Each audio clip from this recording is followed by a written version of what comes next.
ਸਤਨਾਮ ਸ੍ਰੀ ਵਾਹਿਗੁਰੂ ਸਾਹਿਬ JIO. ਇੱਕ ਓੰਕਾਰ ਸਤਨਾਮ ਕਰਤਾ ਪੁਰਖ ਨਿਰਭਉ ਨਿਰਵੈਰ ਅਕਾਲ ਮੂਰਤ ਜੁਨੀ ਸੈਭੰ ਗੁਰ ਪ੍ਰਸਾਦ ਜਪ।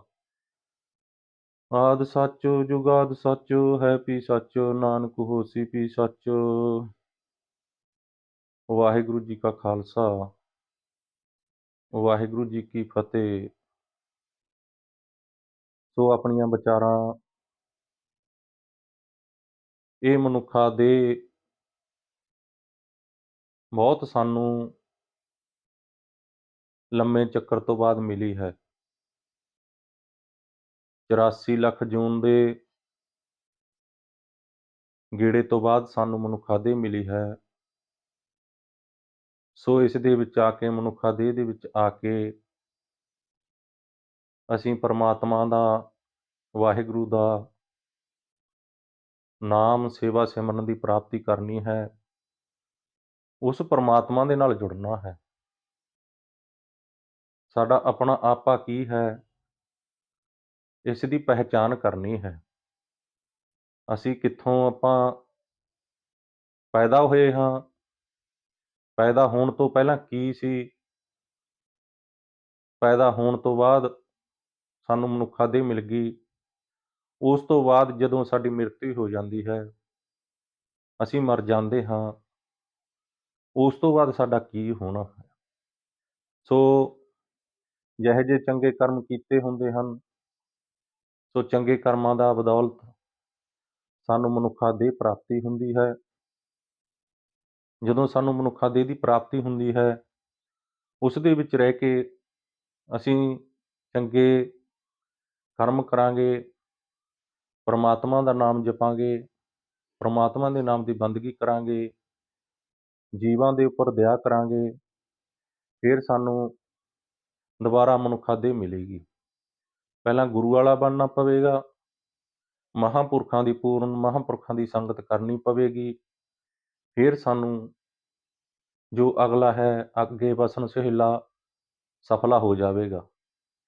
ਸੋ ਬਾਣੀ ਵੀ ਕਹਿੰਦੀ ਹੈ, ਨਿਜ ਘਰ ਮਹਿਲ ਪੌਰ ਸੁਖ ਸਹਿਜ ਵੋਰ ਨਾ ਹੋਏ ਕੋ ਫੇਰਾ।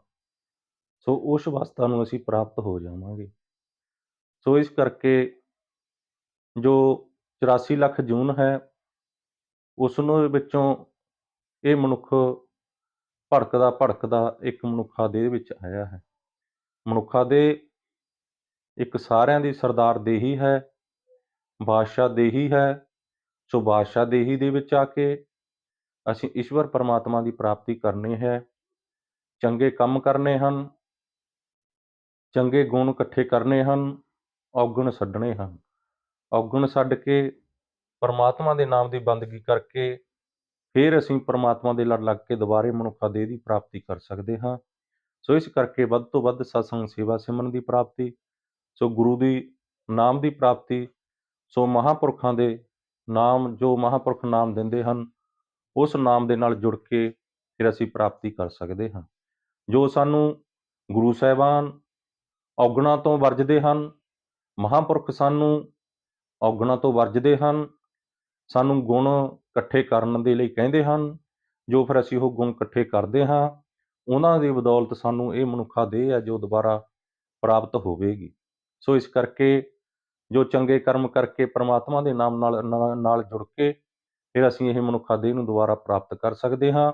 ਸੋ ਇਸ ਕਰਕੇ ਸੋ ਮਹਾਂਪੁਰਖ ਇਹ ਵੀ ਫਰਮਾਨ ਕਰਦੇ ਹੁੰਦੇ ਹਨ, ਜੋ ਇੱਕ ਬਰੋਟਾ ਹੁੰਦਾ ਹੈ, ਦਰਖਤ ਹੁੰਦਾ ਹੈ, ਉਸ ਦੇ ਉੱਪਰ ਜਿੰਨੇ ਬਾਟੇ ਲੱਗੇ ਹੋਣ, ਉਹਨੇ ਚੰਗੇ ਕਰਮ ਇਕੱਠੇ ਕੀਤੇ ਹੋਣ, ਤਾਂ ਸਾਨੂੰ ਇੱਕ ਮਨੁੱਖਾਦੇਹ ਮਿਲਦੀ ਹੈ। ਜੋ ਉਸ ਬਾਟੇ ਦੇ ਵਿੱਚ ਬੀਜ ਹੁੰਦੇ ਹਨ, ਜੇ ਉਹਨੇ ਬੀਜ ਇਕੱਠੇ ਹੋ ਜਾਣ ਤਾਂ ਸਾਨੂੰ ਗੁਰਸਿੱਖਾਂ ਦੇ ਘਰ ਦੇ ਵਿੱਚ ਜਨਮ ਮਿਲਦਾ ਹੈ। ਜਨਮ ਮਿਲ ਕੇ ਅੰਮ੍ਰਿਤ, ਖੰਡੇ ਬਾਟੇ ਦਾ ਅੰਮ੍ਰਿਤ ਛਕਣਾ ਸੋ ਪ੍ਰਾਪਤੀ ਹੁੰਦੀ ਹੈ। ਖੰਡੇ ਬਾਟੇ ਦਾ ਅੰਮ੍ਰਿਤ ਛਕਣਾ ਬਹੁਤ ਵੱਡੀ ਪ੍ਰਾਪਤੀ ਹੈ। ਜਿਸ ਅੰਮ੍ਰਿਤ ਨੂੰ ਦੇਵਤੇ ਵੀ ਤਰਸਦੇ ਸਨ, ਉਹ ਮਨੁੱਖਾਦੇਹ ਸਾਨੂੰ ਇਸ ਮਾਤ ਲੋਕ ਦੇ ਵਿੱਚ ਆ ਕੇ ਸਾਨੂੰ ਮਿਲਿਆ ਹੈ। ਸੋ ਇਸ ਕਰਕੇ ਇਸ ਅੰਮ੍ਰਿਤ ਛਕ ਕੇ ਇਸ ਦੇਹੀ ਨੂੰ ਅਸੀਂ ਸਫਲ ਕਰ ਸਕਦੇ ਹਾਂ। ਸੋ ਇਸ ਕਰਕੇ ਪ੍ਰਮਾਤਮਾ ਦੇ ਨਾਮ ਦੀ ਬੰਦਗੀ ਜਿੰਨੀ ਕੀਤੀ ਜਾਵੇ ਉਨੀ ਥੋੜ੍ਹੀ ਹੈ। ਸੋ ਇਸ ਕਰਕੇ ਪਰਮਾਤਮਾ ਦੇ ਨਾਮ ਦੀ ਬੰਦਗੀ ਕਰਕੇ ਅਸੀਂ ਆਪਦਾ ਜੋ ਮਨੁੱਖਾ ਦੇਹ ਹੈ ਉਸ ਨੂੰ ਸਫਲਾ ਕਰ ਸਕਦੇ ਹਾਂ। ਸੋ ਇਸ ਕਰਕੇ ਪਹਿਲਾਂ ਵੀ ਅਸੀਂ ਕੁਛ ਨਹੀਂ ਸੀ, ਸੋ ਅਸੀਂ ਸੰਸਾਰ ਦੇ ਉੱਪਰ ਆਏ ਹਾਂ, ਚੰਗੇ ਕਰਮ ਕਰਕੇ ਉਸ ਪਰਮਾਤਮਾ ਦੇ ਵਿੱਚ ਮਿਲ ਸਕਦੇ ਹਾਂ। ਸੋ ਇਸੇ ਅਵਸਥਾ ਨੂੰ ਪ੍ਰਾਪਤ ਹੋਈਏ।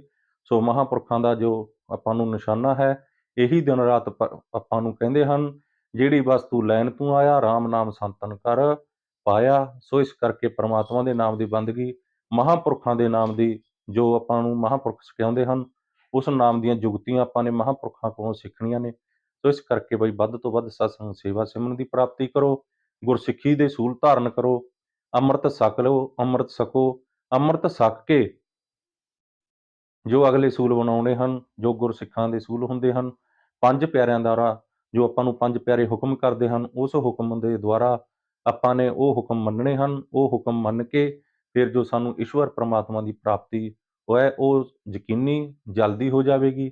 ਇਸ ਕਰਕੇ ਜੋ ਪੰਜ ਪਿਆਰਿਆਂ ਦਾ ਹੁਕਮ ਹੈ, ਉਹਨੂੰ ਸਾਨੂੰ ਖਾਸ ਕਰਕੇ ਆਪਾਂ ਨੇ ਮੰਨਣਾ ਹੈ। ਸੋ ਇਸ ਕਰਕੇ ਬੋਲਦਿਆਂ ਕੋਈ ਅੱਖਰ ਵੱਧ ਘੱਟ ਬੋਲਿਆ ਗਿਆ ਹੋਵੇ ਤਾਂ ਮਾਫੀ ਚਾਹੁੰਦੇ ਹਾਂ।